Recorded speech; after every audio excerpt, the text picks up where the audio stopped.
Greetings. My name is Michael Miller. This is a Michael Miller trademark training video out to you because you're watching. Thank you and welcome. It's meant for Michael Miller Pilates licensed affiliates, the core new core, and anyone interested in surviving and thriving as a Pilates instructor. So, MMP, Michael Miller Pilates, is one point of view out of 10,000. It's a unique point of view in that it bases itself in the theory that there's an ideal within Joe's original work, based on the evidence of his definition, promise, and sequence that occur in his book, Return to Life Through Contrology. 4 things today. I want to read you all 4 titles because here I am on YouTube and on Facebook. I think you can actually see the titles that I'm talking about while I'm broadcasting, and in YouTube you just get the feed and no detail, no text. So number 1 is Pilates on Pilates equipment. That's the title. Pilates on Pilates equipment. And number 2 is what happens to uniform engagement in a deep crease at the hips? What happens to uniform engagement when you're in a deep crease at the hips? Number 3 is know what you were talking about. Know why. Know what you're talking about. Know why. And number 4 is understanding the upstretch. And of course, that's with the caveat of within the MMP point of view, right? So, number 1, Pilates on Pilates equipment. Well, how can you tell what is Pilates, and how can you tell what is Pilates equipment? And is there any distinction in any of it? Because my title originally was Pilates on Pilates equipment versus whatever on Pilates equipment. So the presumption is that it's Pilates equipment, even though that's a whole nother discussion, right? But just because there's Pilates equipment involved in the movement, does that make it Pilates or not? Or how much does it make it Pilates? Or to what extent does it contradict Pilates? So number 2, as an example, take any exercise, take any movement you want, any exercise you want, when you're in a deep crease at the hips. Say, downward dog in yoga. Your feet are flat and your palms are pressed and your legs are straight and you have extension going on in from your hips out through your head. Major extension, major crease, closer the legs are, at the hips in that position. And then if you walk your hands down and grab one leg and lifted the other leg up to the ceiling, you still have a deep crease at one of your hips. So what my question is, from the MMP point of view, what happens to uniform engagement in a deep crease like that? Does it matter? Is it more? Is it less? And this, of course, maybe should have tried to... So I'm holding up a distinction about Pilates, about the MMP point of view of Pilates. And there's Joe's definition. Contrology is complete coordination of body, mind, and spirit. And then there's Joe's statement right after that. Contrology develops the body uniformly, which I took as a promise about what you get in terms of a uniformly developed body. But the way that happens is in the fact of the statement of his words that contrology does its thing by developing the body uniformly. meaning it's in the uniform act itself or pursuit of that you end up with the uniform development. It's not pieces and parts to get to the whole. It's a target of making the effort uniformly. Okay? That's the MMP point of view about why uniform development is so important, or why developing the body is so important, because that's one of the three things straight from Joe that this whole ideal view of Pilates is based on. But that's pretty simple, right? Three things: promise, definition, and sequence. And in the promise, if you connect to, or to the extent that you gain depth in what it means to be uniformly engaged,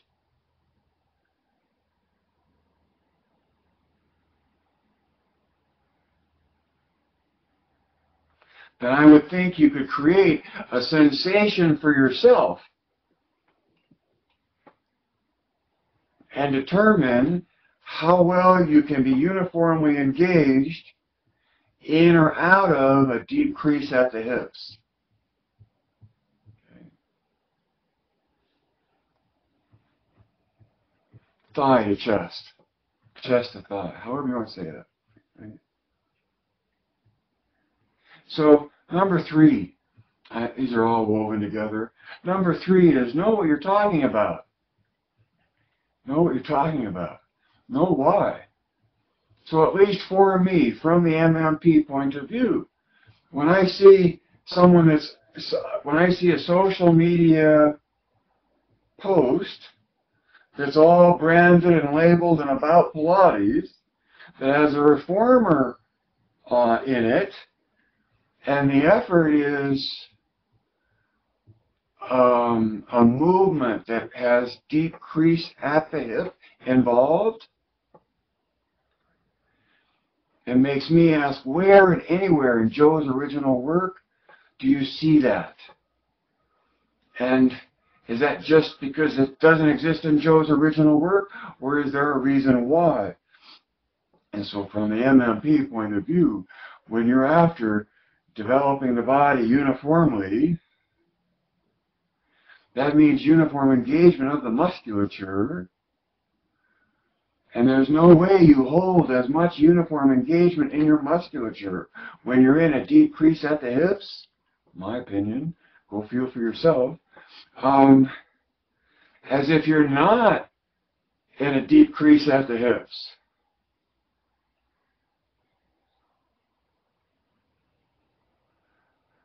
So, know what you're talking about, know why, and hopefully through this broadcast, picked up it's about the nature of what number 4 is, understanding the upstretch.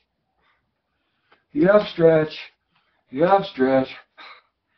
is one of the most eloquent, difficult to do, difficult to teach, I think. Others don't, but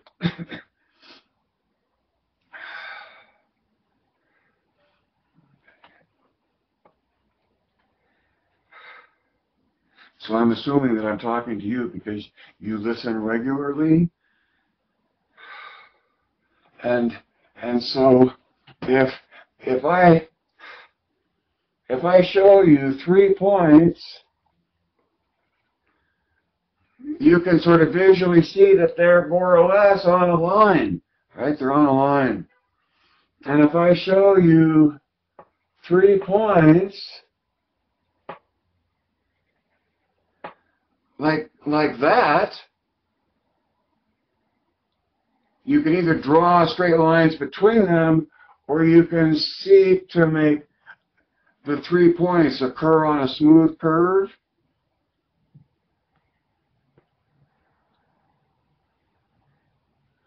And so when I point to the ears or the shoulders or the hips or the knees or the ankles or the metatarsals, I'm pointing to a biological capacity within the body to create muscular engagement that creates a rotation to it, that there's torque involved.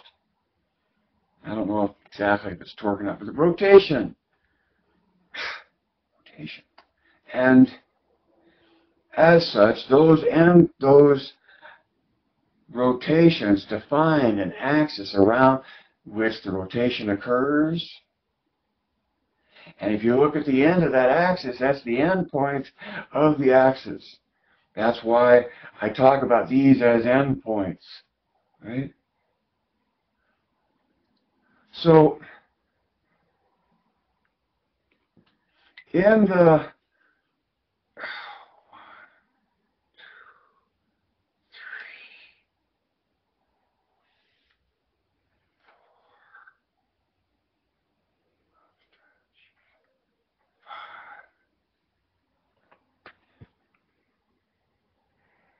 upstretch, this is your head, and this is your shoulders, and this is your hips. You want a smooth curve. It needs to be more of a curve in there. You want a smooth curve. You want a smooth curve between the axis of rotation at your ears, your shoulders, and your hips. Why? You know why? Because your target is developing the body uniformly. And to do that, you need uniform engagement of the musculature. And to do that, it really helps if you know about core new tension, because it's an understanding of the biomechanics that you pursue to achieve the developing the body uniformly that you're after. And that's why. That's why none of Joe's original work that I'm familiar with that has any substance to just show me. If you have something of Joe's, not something that someone showed you that knew Joe, right? But Joe's original work, his pictures, his words, or his film, that shows effort with a deep crease at the hips. I haven't seen it yet, and I've seen enough of the rest to be so solid in my understanding of why it is what it is that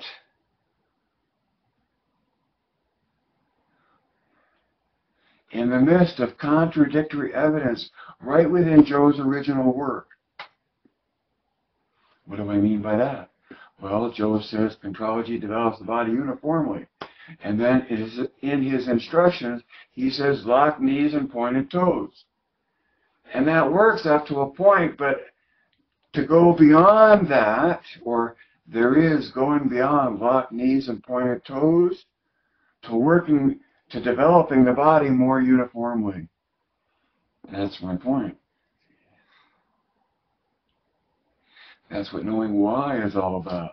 Is knowing why I can look at someone doing lovely, eloquent extension in the back, hinging from the hip, in some kind of a downward dog improv on the reformer,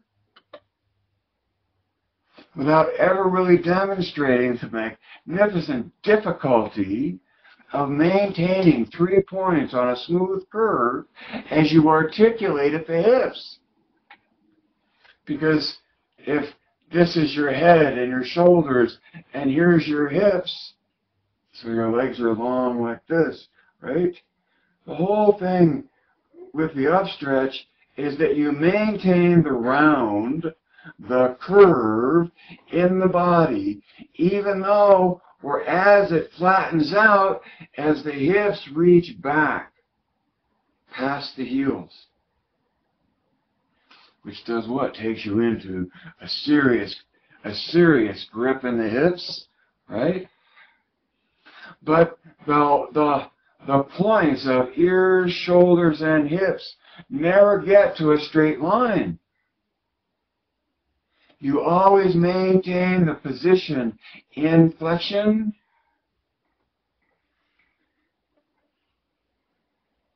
The straight line was worked on and achieved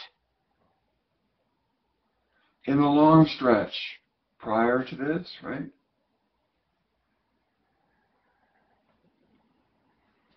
All right. I'm going to stall the show. This is all of the metal that it exists in a magic circle. And it's a lot. It's a long piece of tempered steel that is all held together by this tape that if it springs out, and now you're watching, aren't you? Because I'm not sure I can get it even undone. Sure, hold on. The duct tape is tearing.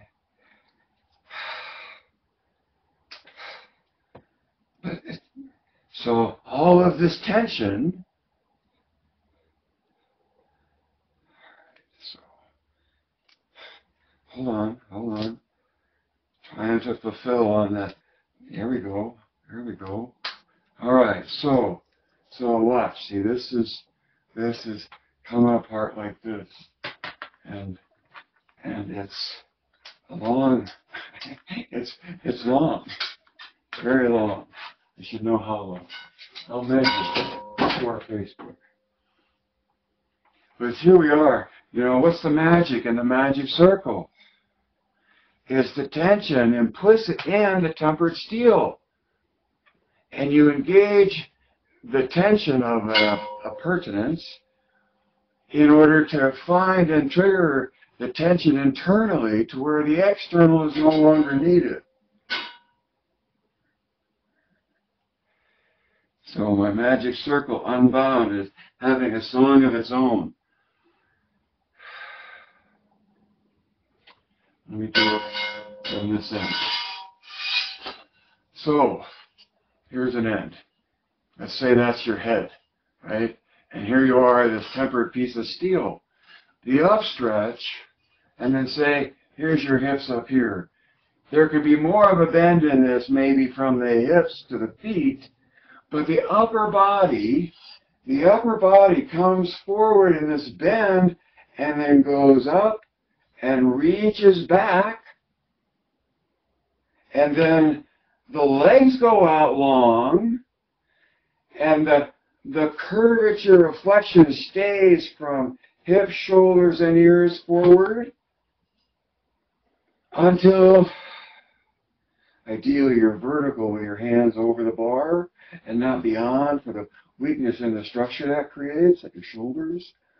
But you come to a place where you end your range of motion and you come up high, and the curve reaches out and flattens out to a point in that reach of hips away from ears, but this curve is held.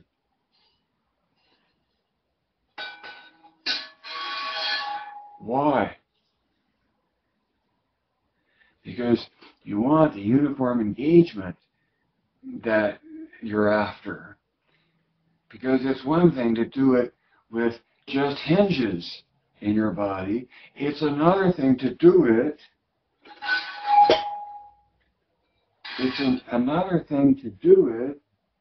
Oh no, I gotta have this shot. Here we go.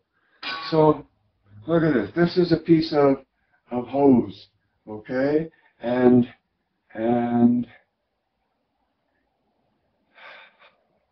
how do we do that? There, right? You can see right through it. A deep crease at the hips is this. And that's not conducive to the uniform engagement you're after within the MMP point of view of being in pursuit of uniform engagement in the body.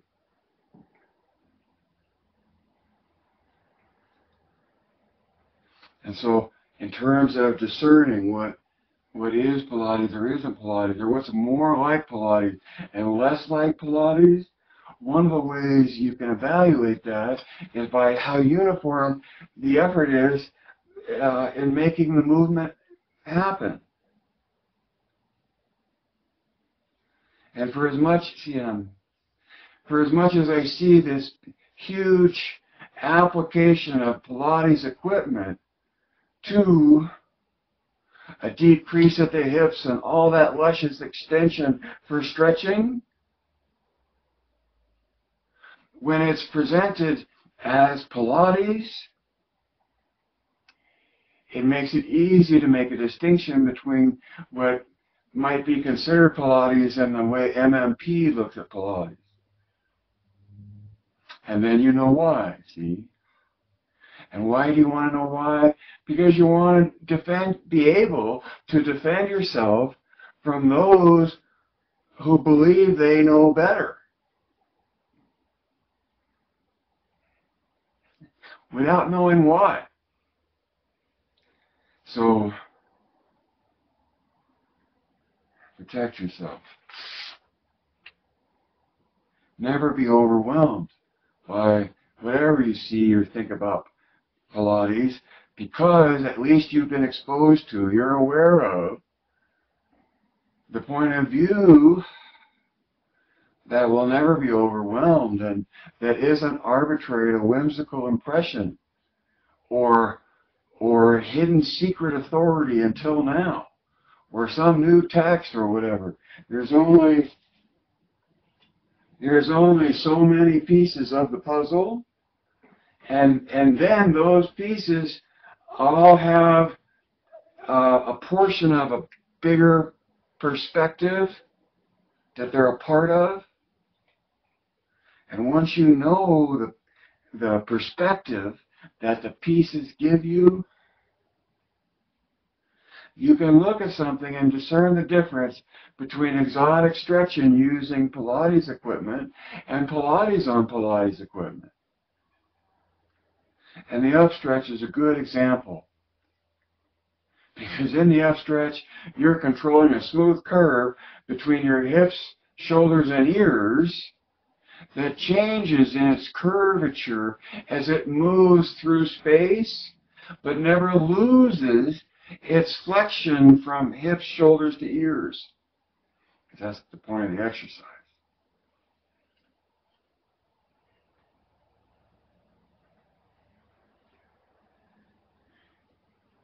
Just one point of view out of thousands.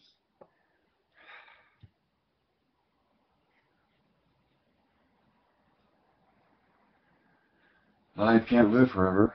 Read between the lines, see behind the curtain, add two and two, direct your thinking, and don't wait, do it now. Geist.